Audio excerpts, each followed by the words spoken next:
gini. Kelas sebelah tuh karena udah ulangan tahu ulangan MTK nih. Lah, serius? Benar, ulangan matematika. Masa nggak tahu? Makanya kita harus belajar, berarti dia harus belajar. Ini aja. Kenapa? Aku ada cerita. Apa? Mau dengar? Oh, cerita. Mau aja mau banget. Mau banget. Second. Nah, semalam pas aku lagi tidur kan, gue lagi nyenyak kali, bobot cakep, pipi indah, Bawa cantik nggak sih? perfect kali bola-bola. Dah, gini nggak? Set. Tiba-tiba, nah,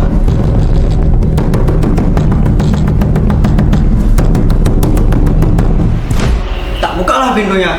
Bapakku datang. Gimana ekspresi bapak lo? Ini dah. Wih, kan aku takut. Langsung tak buka, langsung ngomong, "Kenapa, Pak? Kamu ini ada gampang nggak bangun-bangun?" Ini aku langsung paling langsung keluar. Keluar, langsung ngomong, "Hidup."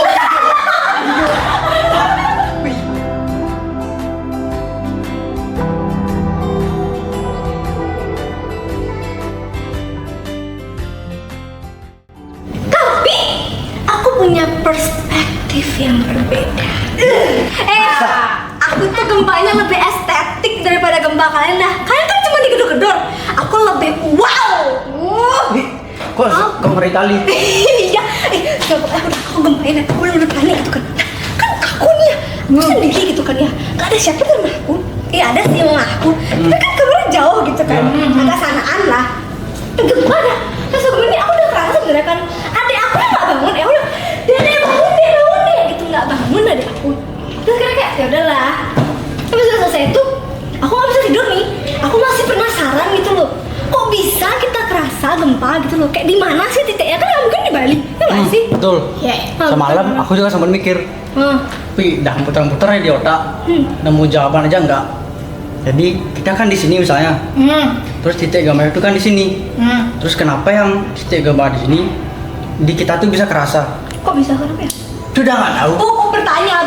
Bertanya. Kau nanya? Kau nggak cari? Makanya aku nanya karena semalam nggak ketemu jawabannya. Kan aku langsung tidur. Oh iya bener. Tapi siapa yang tahu kalau gitu? Nah, dia. Oh anak PMR tuh ya? Iya. Temen kau sih. Sekelas kan dia. Iya. Coba tanya dia. Itu dia tuh. Dia. Ih, pas banget nih. Duduk. Kamir. Ada apa ini? Kita berbincang dulu.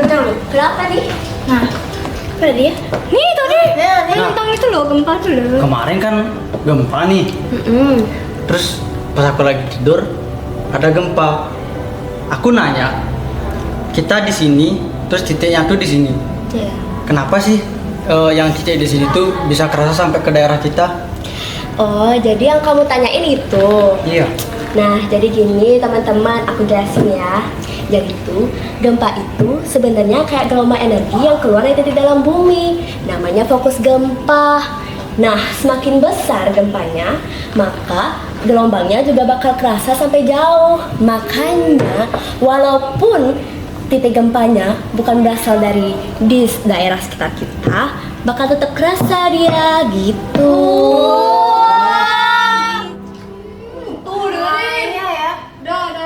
Jadi pantas aja. Kan kemarin aku kaget, panik karena gempanya kan besar. Pantes dah bapak kau marah-marah karena kau tuh tidur. Banyak kali lagi ya memang itu.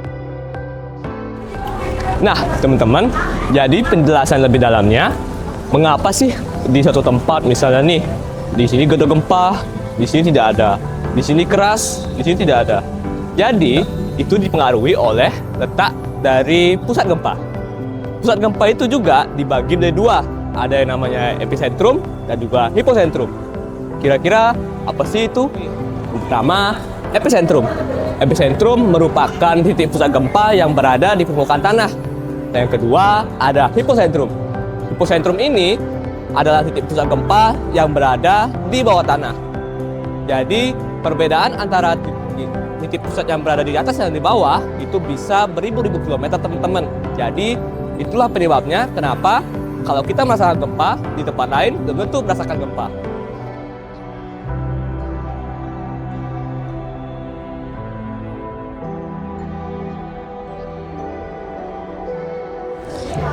Ya apa lagi nggak ngerti?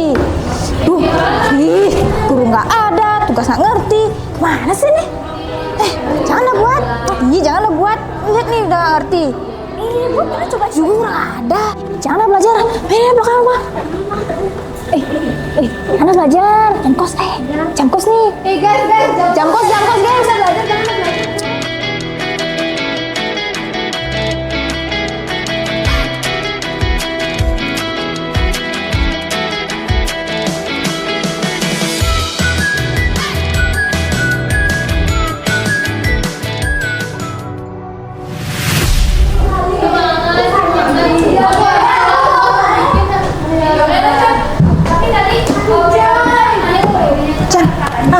Kau ngerasa gempa gak sih? Kayak goyang-goyang itu gak sih? Goyang-goyang ini? Ih beneran loh. Enggak. Iya kayak gempa gak sih? Kau ngerasa gak sih?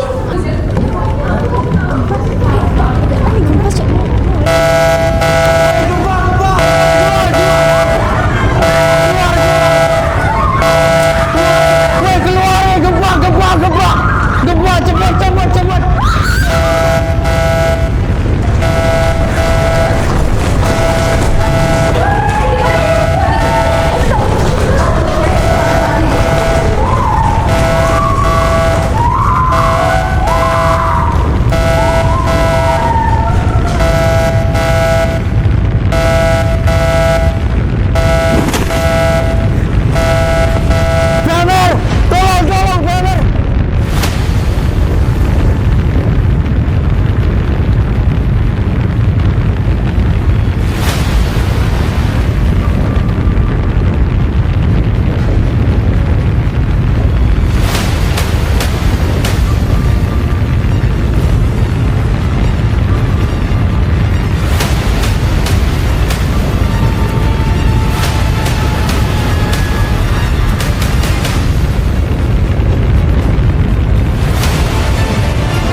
Saat bumi bergoyang, bukan waktunya kita untuk panik, tetapi waktunya kita untuk siap dan siaga. Tareng dan tiba-tiba, itulah gempa. Sepingat betapa kuatnya kekuatan alam. Bayangkan, bumi yang kita pijak tiba-tiba mengalami guncangan. Nah, itu adalah suatu tanda bahwa alam mengalami geseran. Tahu nggak teman-teman, bumi itu ternyata tidak diam aja loh. Bumi juga terkadang bergerak dan terkadang juga mengguncang. Gempa bukan hanya bencana, tapi juga pesan dari alam agar kita selalu waspada. Teman-teman, bagaimana jika tiba-tiba terjadi bencana di sekolah, seperti gempa, banjir, atau kebakaran? Nah, tentu kita semua berharap itu tidak terjadi, tapi lebih baik jika kita siap menghadapinya. Teman-teman, apakah kalian tahu apa itu SPAB? SPAB atau Satuan Pendidikan Aman Bencana adalah program untuk menjadikan sekolah menjadi tempat yang aman dengan berlandaskan 3 pilar utama, yaitu yang pertama, fasilitas aman. Contohnya, ketika di sekolah, memastikan bangunan dan lingkungan kokoh, serta dirancang tahan bencana. Yang kedua, ada manajemen penanggulangan bencana. Nah, manajemen penanggulangan bencana ini dimaksudkan bahwa setiap sekolah harus bisa memanajemen sendiri bagaimana kalau terjadi bencana. Nah, manajemen penanggulangan bencana ini dibagi menjadi 3, yaitu yang pertama ada tahap kesiapsiagaan, yang dimana tiap sekolah harus mengadakan secara intensif mengenai latihan penyelamatan diri, bagaimana mengobati orang lain, dan lain-lain. Yang kedua, ada tahap tanggap darurat, yang dimana tiap sekolah harus memiliki tanda-tanda yang jelas seperti pelang tanda keselamatan, titik kumpul, dan lain-lain. Yang ketiga, ada tahap pemulihan, yang dimana sekolah harus ada cara untuk bagaimana memulihkan keadaan di dalam sekolah ketika sesudah dari bencana. Yuk jadi generasi tangguh yang tahu selamat saat bumi mengguncang. Siamo tutti fratelli. Tutti fratelli.